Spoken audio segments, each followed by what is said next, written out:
بسم اللہ الرحمن الرحیم۔ گرین ڈیتھ، مصنف Mazhar Kaleem M A, Imran series. Land cruiser jeep گھنے جنگل کے اندر بنی ہوئی ایک پختہ سڑک پر دوڑتی ہوئی آگے بڑھی چلی جا رہی تھی۔ ڈرائیونگ سیٹ پر عمران خود تھا، جبکہ سائیڈ سیٹ پر جوزف بیٹھا ہوا تھا اور جیپ کی اوپری سیٹ پر ڈومیاں اور جوانا بیٹھے ہوئے تھے۔ سب سے آخر میں ایک بڑا سیاہ رنگ کا تھیلا پڑا ہوا تھا، جس میں ضروری سامان کے ساتھ ساتھ ضروری اسلحہ بھی موجود تھا۔ عمران، جوزف اور جوانا تینوں کی جیبوں میں خنجروں کے علاوہ میگزین سے بھرے ہوئے مشین پسٹلز بھی موجود تھے۔ جوزف کا چہرہ مسرت سے تمتما رہا تھا، اس کی آنکھوں میں چمک تھی، اس کا انداز ایسا تھا جیسے طویل عرصے بعد کوئی واپس اپنے گھر آ رہا ہو۔ عمران نے اسی لیے اسے اپنے ساتھ سائیڈ والی سیٹ پر بٹھایا ہوا تھا کہ اسے معلوم تھا کہ جنگل کی ہوا لگتے ہی جوزف کے بے شمار خفیہ حسیات خود بخود جاگ پڑتی ہیں اور کسی بھی خطرے کی صورت میں وہ ان کی رہنمائی کر سکے گا۔ سڑک پر جیپوں کا کافی رش تھا اور ان جیپوں میں غیر ملکی شکاریوں کے علاوہ عورتیں اور مرد بھرے ہوئے نظر آ رہے تھے۔ کئی جیپیں آ رہی تھیں اور کئی جا رہی تھیں۔ عمران نے روانہ ہونے سے پہلے ٹوبی فاریسٹ کا ایک تفصیلی نقشہ حاصل کر لیا تھا اور پھر اس نے اس نقشے کا بڑے غور سے مطالعہ کیا تھا۔ اسے معلوم تھا کہ ڈیتھ سرکل والوں نے یقیناً اس علاقے کے بعد جہاں تک سیاحوں اور شکاریوں کو جانے کی اجازت تھی چیکنگ پوائنٹ بنائے ہوں گے، اس لیے اس نے خاص طور پر اس علاقے کو چیک کیا تھا اور پھر ڈومیا سے بھی طویل پوچھ گچھ کی تھی۔ اس لیے اس نے اپنے ذہن میں آخری سرحد جہاں تک جانے کی اجازت لاگیریا حکومت کی طرف سے تھی اور جسے پاسوٹی کہا جاتا تھا کے بعد لاہیما تک پہنچنے کا ایک راستہ طے کر لیا تھا۔ اسے معلوم تھا کہ لاگوش اور اسسٹنٹ مینیجر جرسی کی لاشیں ٹوچنگ ہاؤس سے دستیاب ہو جانے کے بعد ڈیتھ سرکل کے لوگ ان کی تلاش میں نکل کھڑے ہوں گے اور ہو سکتا ہے کہ انہیں معلوم ہو جائے کہ وہ ٹوبی فاریسٹ میں داخل ہو گئے ہیں اور انہوں نے آگے ان کی بارے میں اطلاعات بھی پہنچا دی ہوں، اس لیے وہ اپنی طرف سے بہت محتاط تھا۔ بگورا سے پاسوٹی کے درمیان صرف ایک گاؤں آتا تھا جس کا مقامی نام تو نہ جانے کیا تھا، لیکن اسے عام طور پر کرائس کہا جاتا تھا۔ کرائس میں ہوٹل بھی تھے اور شکار کے سامان کی دکانیں بھی، اور سیاحوں کو کرائے پر دینے کے لیے جیپیں بھی مل جاتی تھیں اور جنگل کے اندر جانے کے لیے گائیڈ بھی تھے۔ اس لیے عمران مطمئن تھا کہ کرائس تک انہیں بہرحال کوئی خطرہ نہ تھا۔ زیادہ سے زیادہ اگر کوئی خطرہ تھا تو وہ پاسوٹی اور اس کے بعد پیش آ سکتا تھا، کیونکہ کرائس اور پاسوٹی دونوں جگہوں پر حکومت کی طرف سے پولیس کی چوکیاں بھی بنائی گئی تھیں اور سیاحوں کی حفاظت کے لیے یہ لوگ ہر قسم کے اسلحے سے لیس رہتے تھے اور قانون کے نفاذ کے لیے انتہائی سختی سے کام لیتے تھے۔ عمران کی جیپ اس وقت کرائس کی طرف بڑھی چلی جا رہی تھی۔ باس، کیا آپ نے لاہیما تک جیپ میں جانے کا فیصلہ کیا ہے؟ اچانک جوزف نے کہا۔ ڈومیا کے مطابق تو وہاں پیدل جانے کا راستہ بھی نہیں ہے، تم جیپ کی بات کر رہے ہو؟ عمران نے منہ بناتے ہوئے کہا۔ میں بھی یہی چاہتا تھا، مجھے اس جیپ میں بیٹھ کر جنگل سے گزرتے ہوئے انتہائی بوریت محسوس ہو رہی ہے۔ مجھے یوں لگ رہا ہے جیسے میں جنگل کی بجائے کسی سیرگاہ سے گزر رہا ہوں، جوزف نے جذباتی لہجے میں کہا تو عمران بے اختیار مسکرا دیا۔ لیکن ماسٹر، ان لوگوں نے لامحالہ راستے میں چوکیاں بنا رکھی ہوں گی تاکہ لاہیما تک کوئی اجنبی نہ پہنچ سکے، اگبی سیٹ پر بیٹھے ہوئے جوانا نے کہا۔ کرائس پہنچ کر ان چوکیوں کے بارے میں معلومات حاصل کرنی ہیں۔ بتایا گیا ہے کہ اس سلسلے میں کرائس میں ایک ہوٹل کا مالک باٹاسو معلومات مہیا کر سکتا ہے۔ عمران نے جواب دیا تو جوانا نے اسبات میں سر ہلا دیا اور پھر تقریباً مزید ایک گھنٹے کے سفر کے بعد وہ ایک خاصے بڑے گاؤں میں داخل ہو گئے۔ اس گاؤں میں سردار کی جھونپڑی سے لے کر لکڑیوں کے مکانات کے ساتھ ساتھ خاصی جدید عمارتیں موجود تھیں۔ ایک گول دائرے میں مارکیٹ بنی ہوئی تھی جس میں دنیا کی تقریباً ہر چیز مل جاتی تھی۔ عمران نے جیپ ایک دکان کے سامنے روک دی اور پھر اچھل کر وہ نیچے اترا اور دکان کے اندر داخل ہو گیا۔ باٹاسو کا ہوٹل کہاں ہے؟ عمران نے دکاندار سے پوچھا۔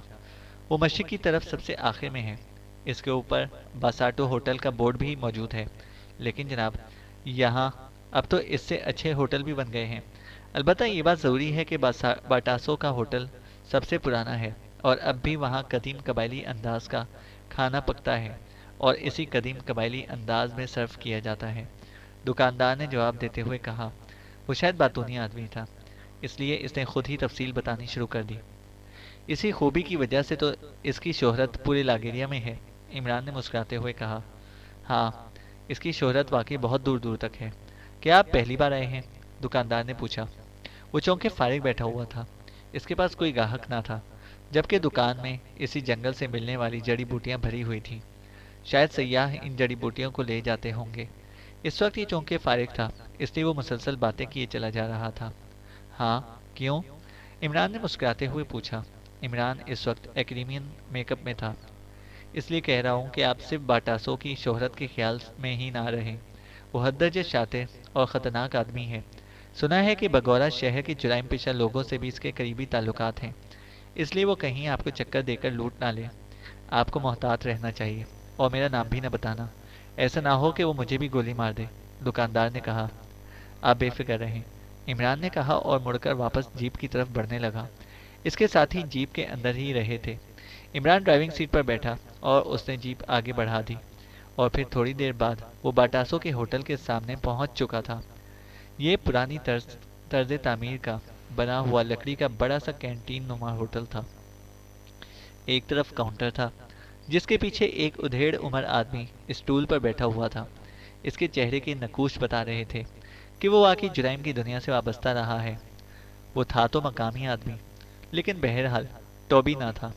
اس کا جسم اس عمر میں بھی خاصا مضبوط اور ٹھوس تھا، چہرہ بھی بڑا تھا اور آنکھوں میں تیز چمک تھی۔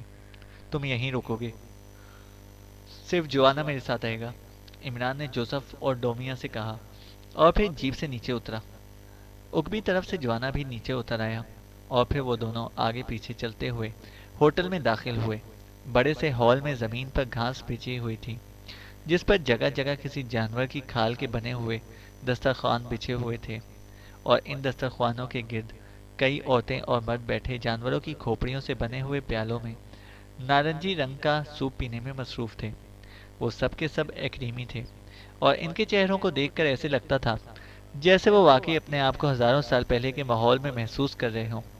کاؤنٹر پر بیٹھے ہوئے بوڑھے نے غور سے عمران اور اس کے پیچھے آنے والے کبھی ہیکل جوانا کو دیکھا، اور اس کے چہرے پر ہلکی سی مسکراہٹ رینگ گئی۔ بیٹھیے جناب، اور حکم فرمائیں، کیا کھانا پینا پسند کریں گے؟ بوڑھے نے کاؤنٹر کے قریب پہنچنے پر عمران سے مخاطب ہو کر کہا۔ سفید الو کے انڈے اکاوا کے رس میں پکے ہوئے مل جائیں گے، عمران نے بڑے سنجیدہ لہجے میں کہا۔ تو ڈھیڑ عمر آدمی بے اختیار چونک پڑا۔ الو کے انڈے تو مل جائیں گے جناب، لیکن اکاوا کا رس کیا ہوتا ہے؟ ادھیڑ عمر نے حیران ہو کر کہا۔ یہ میکسیکو میں ملنے والا درخت ہے جس پر 60-70 سال تک پھول نہیں آتے، پھر جب پھول آتے ہیں تو پھر اس درخت کی شاخ سے رس بہنے لگ جاتا ہے، سنہری رس نکلتا ہے، اور جب تمام رس نکل جاتا ہے تو یہ درخت ختم ہو جاتا ہے۔ میں نے سنا ہے کہ اکاوا ٹوبی فارسٹ میں بھی ہوتا ہے، عمران نے تفصیل بتاتے ہوئے کہا۔ اوہ نہیں جناب، ایسا کوئی درخت یہاں پورے ٹوبی فارسٹ میں نہیں ہے، ادھیڑ عمر نے جواب دیا۔ آپ کیسے کہہ سکتے ہیں جبکہ ٹوبی فارسٹ کے علاقے لاہیما میں یہ درخت کثیر تعداد میں موجود ہیں؟ عمران نے چیلنج کرتے ہوئے کہا۔ لاہیما میں؟ نہیں جناب، وہ سارا علاقہ میرا دیکھا ہوا ہے، میں کئی بار وہاں پر گیا ہوں، آپ کو کسی نے غلط بتایا ہے، ادھیڑ عمر نے منہ بنا کر جواب دیتے ہوئے کہا۔ آپ وہاں کیسے جا سکتے ہیں جبکہ وہاں تو کسی اجنبی کو جانے ہی نہیں دیا جاتا؟ پاسوٹی سے آگے تو چیک پوسٹیں ہی نہیں ہیں، کیونکہ وہاں ڈیتھ سرکل کا کنٹرول ہے، عمران نے جواب دیا تو ڈھیڑ عمر بے اختیار اچھل کر کھڑا ہو گیا۔ یہ سب آپ کیسے جانتے ہیں؟ ادھیڑ عمر نے حیران ہو کر پوچھا۔ وہ بڑے غور سے عمران کو دیکھ رہا تھا۔ آپ اگر کسی علیحدہ جگہ پر چل کر پوچھیں تو آپ کو بتایا بھی جا سکتا ہے، اور آپ کو شاید بہت سا مالی فائدہ بھی حاصل ہو جائے، عمران نے مسکراتے ہوئے کہا۔ اوہ مالی فائدہ، ٹھیک ہے، آئیے میرے ساتھ ادھر آئیے، ادھیڑ عمر نے کہا، اور پھر اس نے ایک طرف کھڑے نوجوان کو اشارے سے بلایا اور اسے کاؤنٹر پر کھڑا کر کے وہ سائڈ میں موجود ایک دروازے کی طرف بڑھ گیا۔ آئیے جناب، ادھر آ جائیں، ادھیڑ عمر نے کہا تو عمران سر ہلاتا ہوا اس کے پیچھے چل پڑا۔ جوانا اس کے پیچھے تھا۔ دروازہ کراس کر کے وہ ایک بڑے کمرے میں پہنچ گئے جہاں ایک میز اور اس کے ارد گرد 5-6 کرسیاں رکھی ہوئی تھیں۔ بیٹھیں اور اپنا تعارف کریں، اسی ادھیڑ عمر نے کرسیوں کی طرف اشارہ کرتے ہوئے کہا۔ میرا نام مائیکل ہے اور یہ میرا ساتھی ہے رابرٹ،